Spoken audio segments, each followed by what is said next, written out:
ஐந்து கரத்தனை ஆனை முகத்தனை இந்தின் இளம்பிரை போலும் எயிற்றனை நந்தி மகந்தனை ஞானக் கொழுந்தினை புந்தியில் வைத்து அடிபோற்றுகின்றேன்.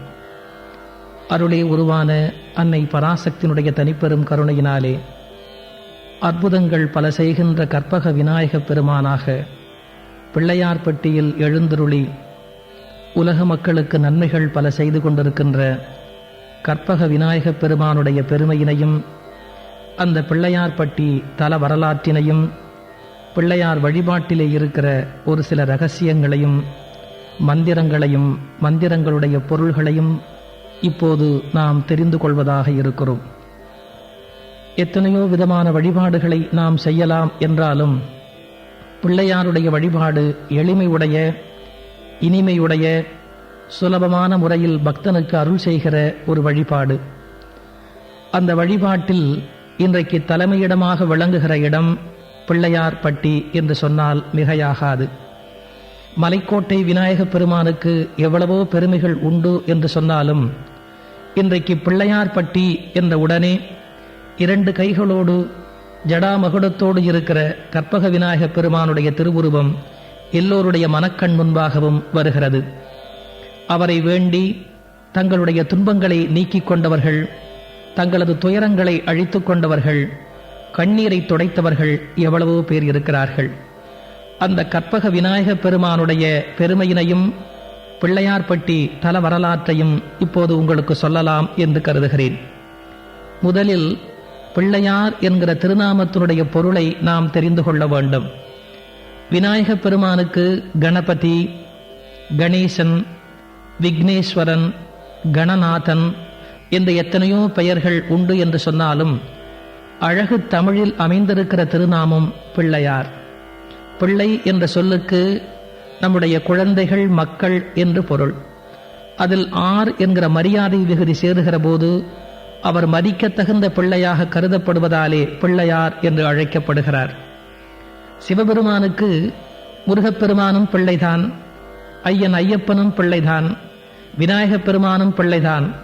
என்றாலும் பிள்ளையார் என்ற உடனே நினைவுக்கு வருகிறவர் கணநாதனாகிய கணேசர்தான். ஏன்?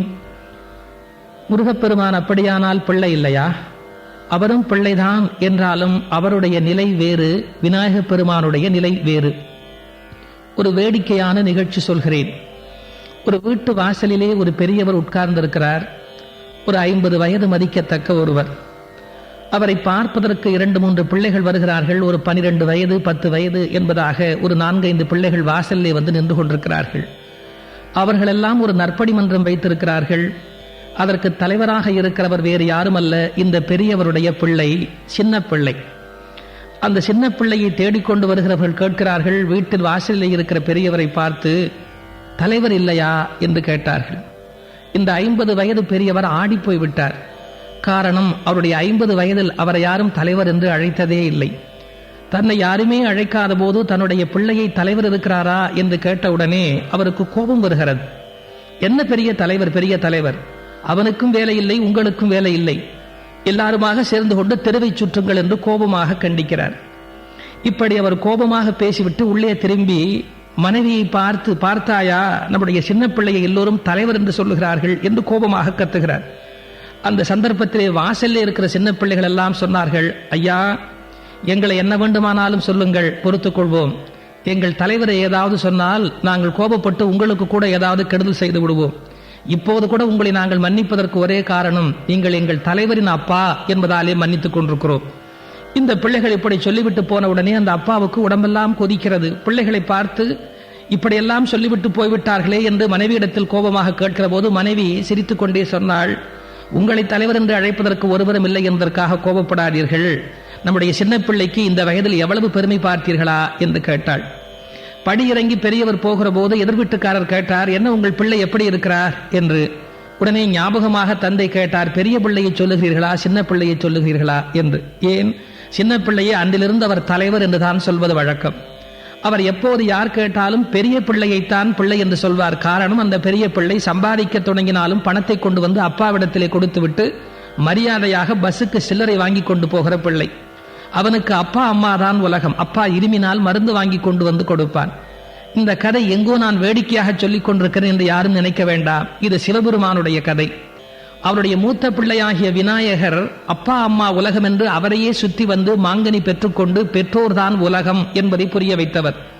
ஆனால் முருகப்பெருமானோ அவருக்கே தகப்பன் சுவாமியாக இருந்து அறிவுரை சொல்லிய தலைவர் சுவாமிநாதன் என்கிற பெயரை பெற்றவர். எனவே முருகப்பெருமானை ஒருபோதும் பிள்ளையாக அவர் நினைக்க முடியாது. அவர் சுவாமிநாதன், தலைவர். ஆனால் அன்பு, பாசம் இவையுடைய பிள்ளையாக சிவபெருமான் மதிப்பது யாரை என்று கேட்டால் நம்முடைய கணநாதராகிய பிள்ளையைத்தான். முருகப்பெருமானுக்கு உலகமே பெற்றோராக தெரிகிறது. ஆனால் விநாயகப் பெருமானுக்கு பெற்றோர்தான் உலகமாக தெரிகிறது. எனவே அன்புடைய பிள்ளைகள் உலகத்தில் தோன்ற வேண்டும் என்பதற்கு அடையாளமாக விளங்குகின்றவர் கணநாதர் என்பதாலே பிள்ளையார் என்கிற திருநாமம் அவருக்கு அற்புதமாக பொருந்துகிறது. அந்த விநாயகப் பெருமானுடைய கோயில்கள் எத்தனையோ உண்டு என்று சொன்னாலும் கூட இந்த பிள்ளையார் பட்டியில் அவர் இருக்கிற அழகும் பெருமையும் எல்லையற்ற பெருமைக்கு உரியது. தமிழ்நாட்டிலே ராமநாதபுரம் மாவட்டத்திலே காரைக்குடிக்கு பக்கத்திலே, காரைக்குடியிலே இருந்து திருப்பத்தூர் போகிற 14வது கிலோமீட்டரில் இருக்கிற அற்புதமான தலம்தான் பிள்ளையார்பட்டி. காரைக்குடி என்று சொல்லுகிறோமே, அது கூட காரிக்குடி என்ற பழைய பெயரை உடையது என்று இலக்கியங்கள் சொல்லுகின்றன. அண்மையிலேயே குன்றக்குடி, அதை இன்றைக்கு குன்னக்குடி என்று சொல்லிக் கொண்டிருக்கிறோம். குன்று குடியிருக்கிற இடமாக இருக்கிற அருமையான திருக்கோயில் குன்றக்குடி. இந்த பிள்ளையார்பட்டிக்கு சென்னை காரைக்குடி வழியாகவும் வரலாம், மதுரையில இருந்தும் வரலாம், திருச்சி புதுக்கோட்டை வழியாகவும் வரலாம். இந்த பிள்ளையார்பட்டி ஒரு அழகான கிராமம். அங்கு மரங்கள் அருமையாக தலையசைத்துக் கொண்டிருக்கும். ஒரு அழகான சிற்றூர். நிறைந்த மரங்கள், ஊருணி, குளம் என்று பார்ப்பதற்கு கண்கொள்ளாத காட்சியாக இருக்கும். இந்த பிள்ளையார்பட்டியை பற்றி கவியரசர் கண்ணதாசன் அவர்கள் பாடுகிற போதே கூட பிள்ளையார்பட்டி என்னும் பேரருட்சுரங்கத்தின் கண் என்று எழுதினார்.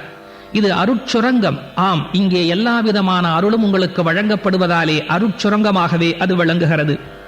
இந்த அற்புதமான ஊருக்குள் நீங்கள் சாலையிலே இருந்து இறங்கி நடக்கத் தொடங்கினால் இருபுறத்திலும் மரங்கள் தலையசைத்து உங்களை வணங்கி வரவேற்கும். ஒரு புறத்திலே இருந்து வேத பாடசாலையிலே இருக்கிற குழந்தைகள் தங்கள் பிஞ்சு குரலில் அருமையாக வேதம் ஓதுகிற நாதம் கேட்கும். இந்த பிள்ளையார்பட்டியின் எத்தனையோ பெருமைகள் ஒன்று பிச்சை குருக்களின் வேத பாடசாலை. இங்கு இருக்கிற குழந்தைகள் வேதங்களையும் ஆகமங்களையும் ஓதிக்கொண்டிருக்கிற போது நாம் இருக்கிற இடம் எது, பூமியா அல்லது சொர்க்கலோகமா என்ற சந்தேகமே வரும். அப்படிப்பட்ட அருமையான குழந்தைகளுடைய வேத ஒலி முழங்க நாம் பிள்ளையார்பட்டிக்குள் அடியெடுத்து வைக்கின்றோம். இன்றைக்கு பிள்ளையார்பட்டி என்று சொல்லுகிறோமே, அந்த ஊருக்கு பழைய பெயர்கள் எத்தனை தெரியுமா? திருமணத்தில் கூட இன்றைக்கு ஒரு பெண்ணினுடைய பெயரை போடுகிற போது காமாட்சி என்கிற மீனாட்சி என்று அலையஸ் போடுகிற வழக்கம் இருக்கிறது. இந்த ஊர் அப்படிப்பட்ட ஒரு ஊர். இதற்கு அலையஸ் என்ற எத்தனையோ பெயர்கள் இந்த ஊருக்குள்ளே ஒளிந்து கொண்டிருக்கிறது. என்னென்ன பெயர்கள் தெரியுமா? எருக்காட்டூர், மருதங்குடி, அதை இன்றைக்கு மருதகுடி என்று கூட சொல்லுகிறார்கள். மருத மரங்கள் நிறைந்திருந்த காரணத்தினாலே இது மருதங்குடி என்று அழைக்கப்பட்டது. ஈங்கை மரம், அதாவது சந்தன மரம் என்றும் ஒரு குறிப்பு சொல்கிறார்கள். இது நிறைந்திருந்த காரணத்தினாலே திருவீங்கைக்குடி என்றும் திருவீங்கை கரம் என்றும் சொல்லுகிறார்கள். இந்த ஊருக்கு அவைகளும் சில பெயர்கள். இன்றைக்கு ஈங்கைக்குடி என்பது ஈச்சங்குடியாக மாறி ஈச்ச மரங்கள் நிறைந்தது என்பது போல் வேடிக்கையாக ஆகிவிட்டது. இந்த ஊருக்கு இன்னும் ஒரு அழகான திருப்பெயர் ராஜநாராயணபுரம் என்பது. அது மட்டுமல்ல, மருதரிகூர், தென்மருதூர், கணேசபுரம், கணேச மாநகரம், பிள்ளை நகர் என்றெல்லாம் பல்வேறு திருப்பெயர்களை உடையது இந்த அற்புதமான இந்த பிள்ளையார்பட்டி. இந்த ஊரில் பிள்ளையார்பட்டியில் ஸ்தல விருட்சமாக மருத மரம் கருதப்படுகிறது. காரணம், மருத மரங்கள் நிறைந்திருந்த பெருமை என்று முன்னே நான் சொல்லி இருக்கிறேன். இப்போது கம்பீரமாக காணப்படுகிற அந்த திருக்கோயிலின் ராஜகோபுரத்தை பார்க்கிறோம். இந்த திருக்கோயிலில் 2 ராஜகோபுரங்கள் இருக்கின்றன. ஒன்று வடக்கு நோக்கிய கோபுரம் 5 நிலைகளை உடையது. அதன் நேராகத்தான் விநாயகப் பெருமானுடைய சன்னதி இருக்கிறது. இன்னொன்று கிழக்கு நோக்கிய கோபுரம் மருதீசருக்கு உரியது. 7 நிலைகள் உடைய கோபுரமாக அது அமைந்திருக்கிறது. ராஜகோபுரங்களில் 5, 7 என்பதிலெல்லாம் ஒரு கணக்கு இருக்கிறது. மனிதன் தன்னுடைய மனநிலையில் இறைவனை உணர்ந்து உய்ய வேண்டும் என்று சொன்னால் 5 பொறிகளையும் அடக்கி அவன் மேலே போக வேண்டியிருக்கிறது. அப்படி 5 பொறிகளையும் அடக்கி 5 வாயில்களையும் அடக்கி மேலே போக வேண்டும் என்பதைத்தான் 5 நிலை கோபுரங்கள் நமக்கு புலப்படுத்திக் கொண்டிருக்கின்றன. இதை தாண்டினால் நமக்கு தொல்லையாக வருவது மனம், புத்தி என்கிற அந்த கரணத்திலே இருக்கிற 2. 5 பொறிகளையும் தாண்டி மனம் புத்தியையும் கடந்தால் அங்கு சித்தத்தில் இறைவன் நமக்கு தெரிகிறான் என்பதுதான் 7 நிலை கடந்த கோபுரங்களுடைய உட்பொருள். இப்படிப்பட்ட அழகான அந்த ராஜகோபுரங்களை கடந்து உள்ளே நுழைந்தால் கற்பக விநாயகப் பெருமானுடைய சன்னதியை நாம் தரிசிக்கலாம். இது மிக பழங்காலத்தில் அமைந்த ஒரு திருக்கோயில்.